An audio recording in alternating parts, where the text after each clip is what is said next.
हाय, नमस्कार. आपले don of marketing चॅनलमध्ये आपले सहर्ष स्वागत आहे. आज व्हिडिओ बनवण्याचे कारण आहे,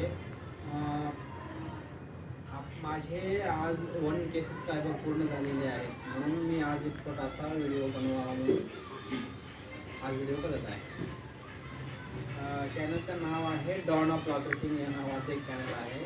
त्यामध्ये माझी मुलगी श्रावणी आणि माझा मुलगा वैभव असे दोघंजण व्हिडिओ ब्लॉग बनवत असतात आणि त्यांच्या आजच्या तारखेमध्ये 1000 सबस्क्रायबर पूर्ण केलेले आहे. तुमच्या सपोर्टशिवाय हे अशक्य होतं. तुम्ही सपोर्ट केल्यामुळेच हे 1000 सबस्क्रायबर पूर्ण झालेले आहेत. तरी मी पुढील अशाच अपेक्षा करतो की तुम्ही जास्तीत जास्त लोकांपर्यंत हा व्हिडिओ शेअर करून त्यांना आणखी प्रोत्साहन द्यावे आणि जास्तीत जास्त सबस्क्रायबर मिळवण्यासाठी त्यांना सहकार्य करावे. बस एवढंच मी बोलतो आणि पुढील काळामध्ये तुमच्या सहकार्याची मुलांना गरज खूप आहे. त्यामुळे जास्तीत जास्त हा व्हिडिओ तुम्ही शेअर करा आणि चॅनलला लाईक शेअर सबस्क्राईब करा फ्रेंड्स.